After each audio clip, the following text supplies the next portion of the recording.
दोस्तों और साथियों, नई नवेली दुल्हन ने दूल्हा से 25 दिनों तक ऐसा सच छुपाया कि जब उस दूल्हा को 25 दिन बाद ये पता चला कि उसकी बीवी की हकीकत क्या है तो उसके पैरों के नीचे से ज़मीन खिसक गई। दोस्तों, आज की कहानी जो मैं आपको सुनाने जा रहा हूँ उसको सुन करके आप भी हैरान रह जाओगे। 25 दिन तक दूल्हा सुहागरात नहीं मना पाता है और 25वें दिन जब उसके ऊपर ये राज खुला तो दोस्तों वो किसी से बता भी नहीं सकता, लेकिन आखिरकार सच्चाई सबके सामने आई और तब कहीं जाकर मैं ये कहानी आप तक पहुंचा रहा हूं। दोस्तों, ये सच्ची घटना बिहार के चंपारण की है। एक लड़के की शादी होती है।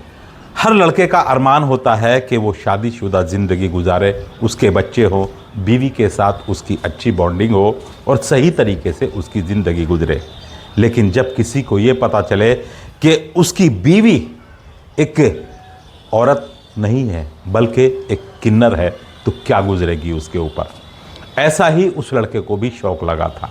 आप कहोगे कि खुर्शीद भाई क्या बेतुकी बात करते हो, जब शादी होकर के आई होगी तो सुहागरात भी मनाई गई होगी और उसके बाद तमाम वो काम हुए होंगे जो शौहर बीवी के बीच में होने ज़रूरी हैं, तो भला 25 दिन के बाद उसे ये कैसे पता चला कि उसकी बीवी किन्नर है। तो आपके ये सवाल बिल्कुल जायज़ है और आपका ये सोचना बिल्कुल जायज़ है कि उसे पहले ही दिन सुहागरात पर पता क्यों नहीं चला। इसमें भी एक वजह है। तो पूरी घटना ये मैं आपको विस्तार पूर्वक सुनाने जा रहा हूँ। मैं खुर्शीद अहमद भाई जी आप दोस्तों से सपोर्ट की उम्मीद रखता हूँ और निष्पक्ष तरीके से मैं ये सच्ची घटनाएं आप तक पहुंचाने की कोशिश करता हूं। तो इसलिए प्यारा सा लाइक करके प्यारा सा कमेंट करें और दोस्तों मेरे चैनल दास्तान ज़िंदगी 786 को बहुत बहुत प्यार दें, इसको सब्सक्राइब करें और हमारे यूट्यूब परिवार का हिस्सा बनें। सभी दोस्तों के नाम लेने की कोशिश करूँगा। तो चलिए बढ़ता हूँ कहानी की तरफ। दोस्तों, रौनक नाम था उस लड़के का। माँ बाप ने अपने बेटे की रौनक की बहुत ही धूमधाम से शादी कराई और उसके लिए लड़की भी खूबसूरत देखी। दोस्तों, अभी मैं आपको जो लड़की दिखा रहा हूँ ना स्क्रीन पर, आप इस लड़की को देखिए। देख करके क्या आप ये कह सकते हो कि ये लड़की नहीं बल्कि किन्नर है? अच्छी तरह से इसको गौर से देखिए। लेकिन दोस्तों, कभी कभी आंखों देखा भी झूठ हो जाता है, कभी कभी कानों सुना भी झूठ हो जाता है।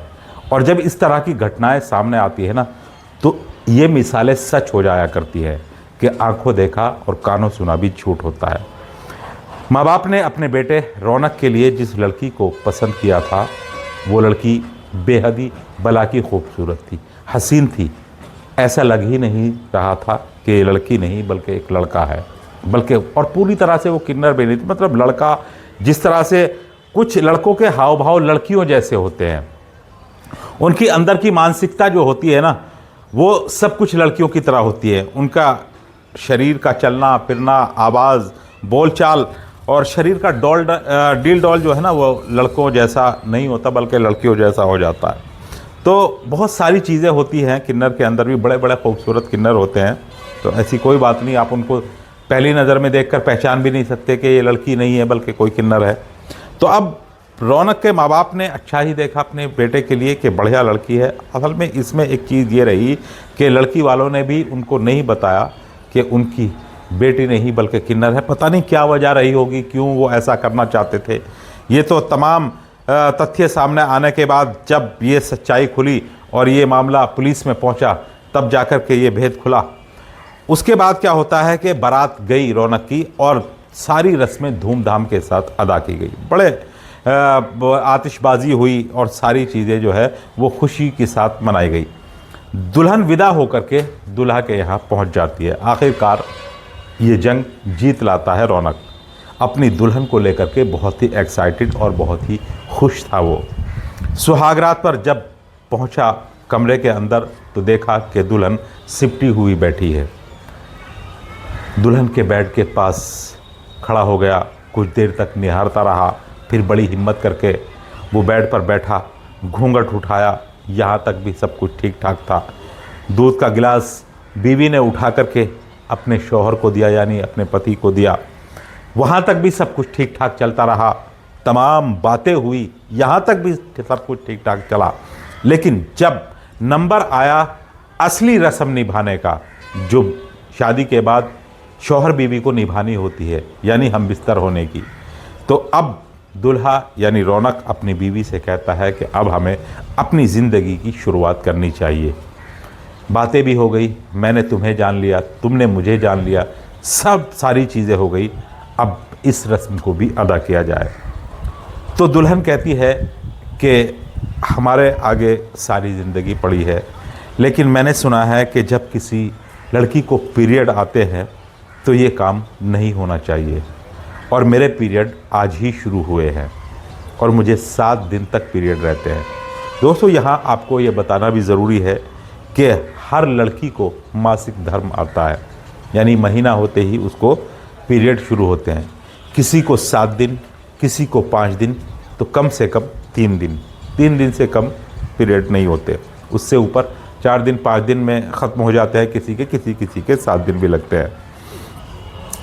लड़की ने कहा, यानी दुल्हन बोली कि मुझे पीरियड आ रहे हैं, इसलिए मैं इस काम को नहीं कर सकती।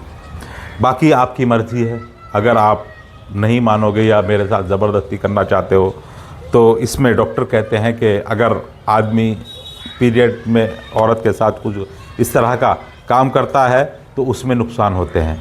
तो आगे हमारे साथ जो है वो आपका मिलन जो है वो ज़िंदगी भर चलता रहेगा, आप देख लो क्या करना है। लड़का भी समझदार था, बेचारा मन महसूस कर रह गया। जब पत्नी ने कहा कि मुझे पीरियड आ रहे हैं तो सारे अरमान जो है ना वो धड़ाम से होकर के रह गए। लेकिन फिर सोचा कि कोई बात नहीं, शादी हुई है, बीवी खूबसूरत है और ये तो ज़िंदगी भर साथ ही रहनी है, और इसलिए इस तरह के मामलात और हालात जो है वो कभी कभी सामने आ जाते हैं तो उसको जो है अपना लेना चाहिए, क्योंकि भगवान की जो करनी है ना उसमें इंटरफेयर ज़्यादा नहीं करना चाहिए। और ये तो हर औरत के लिए भगवान की देन है। बस ये सोचकर मन महसूस कर रह गया। इस तरह से मामलात चलते रहते हैं। अब ये जो लड़की है वो अपने घर भी जाती है और फिर वापस भी आ जाती है, यानी ये जो था 7 दिन का समय गुजर गया, और उसके बाद जब ये घर से वापस आई तो फिर शाम हुई और फिर दूल्हा ने अपनी दुल्हन से कहा कि चलो आपका पीरियड का समय भी निकल गया है, अब अपनी वैवाहिक जीवन को आगे बढ़ाते हैं। बीवी कहती है कि मेरे पेट में बहुत दर्द है, पता नहीं क्या हुआ, कुछ समझ में नहीं आ रहा, मुझे बहुत दर्द हो रहा है, अब इस तकलीफ़ में हूँ मैं, आप ऐसा करते हुए अच्छे लगोगे। यानी उसने फिर बहाना बनाया, और उस बहाना बनाने के बाद जो है ये बेचारा फिर मन महसूस करके रह जाता है, और इस तरह से लगातार ये सिलसिला चलता रहता है, यानी 25 दिन गुजर जाते हैं। अब इस लड़के को, जो रौनक था ये दूल्हा, इसे शक होना शुरू हुआ कि यार आखिरकार ये मामला क्या है। चलो समझ में आता है पीरियड हो रहा है, पीरियड 5 दिन 7 दिन वो भी ख़त्म हो गया, माना कि उसके पेट में दर्द हो रहा था, लेकिन हर दिन कोई ना कोई बहाना, हर दिन कुछ ना कुछ ऐसा बहाना जिससे वो मुझे अपने करीब आने से रोक रही है। आखिर ऐसा मसला क्या है। ये लड़का जो था वो शक में पड़ जाता है, और फिर ये अपनी पत्नी को जो है एक दिन शेव करते हुए देख लेता है। अब इसके दिमाग की बत्ती जो है वो जलनी शुरू हो गई कि यार ये मामला क्या है, औरतें तो शेव नहीं करती, इसकी बीवी जो है वो तो बढ़िया अच्छी देखने भालने की, सब ये शेव कर रही है या क्या कर रही है। इसको और ज़्यादा शक होता है। फिर एक दिन रात का समय था, इसकी बीवी जो थी वो गहरी नींद में थी, और दोस्तों इसने अपने शक को सही साबित करने के लिए जो देखा वो बिल्कुल भी देखने लायक नहीं था।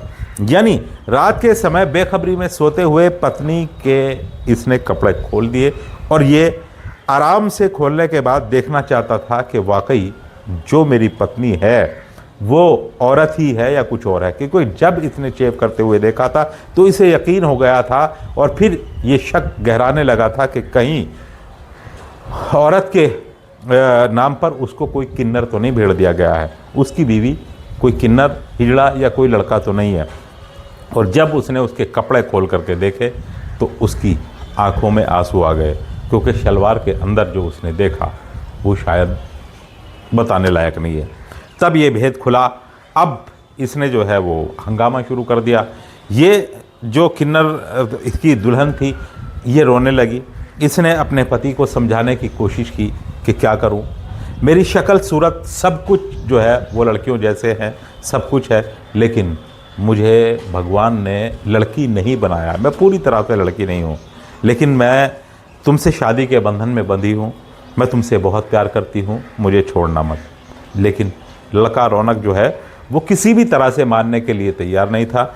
ये मामला रात का था, रात को सारी हकीकत शक यकीन में बदल गया था, सारी हकीकत उसके सामने खुल गई थी। सुबह उसने अपने घर वालों से बताया, हंगामा शुरू हुआ, लड़की के माँ बाप को बुलाया गया, मामला पुलिस तक पहुंचा।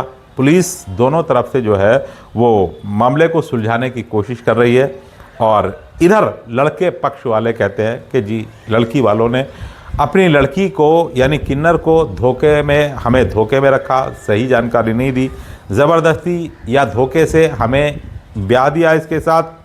अब हम इससे छुटकारा तो पाना चाहते ही है, साथ में जो हमारा नुकसान हुआ, जो हमारी बेइज्जती हुई, ये सारा सब कुछ जो खर्च हुआ शादी में वो भी हम इनसे लेना चाहते हैं। लड़की वालों ने यानी जो किन्नर के उसके माँ बाप थे उन्होंने अच्छा दान दहेज देकर अपनी बेटी को विदा किया था, सारी चीज़ें। अब लड़के वालों ने कहा कि जी हमें दान दहेज कुछ नहीं चाहिए, हमारी शादी में जो खर्च हुआ है, जो हमारी बेइज्जती हुई है उसका हमें हर्जाना जाना चाहिए। रिपोर्ट लिखे जाने तक, यहाँ कहानी ये लिखे जाने तक कोई नतीजा नहीं निकला था। जैसे ही मेरे सामने ये कहानी आई मैंने सोचा कि आपको बता दूं कि आज के दौर में क्या कुछ नहीं हो रहा है। दोस्तों यहाँ जहाँ हम जिस देश में जी रहे हैं ना, ये देश जो है 140 करोड़ लोगों का है, और यहाँ बहुत ही विचित्र जो है घटना वो घटती रहती है। तो कोई संदेह की बात नहीं है कि इस तरह से कोई घटना जो है वो घट जाए और वो पॉसिबल ना हो, यानी सच ना हो।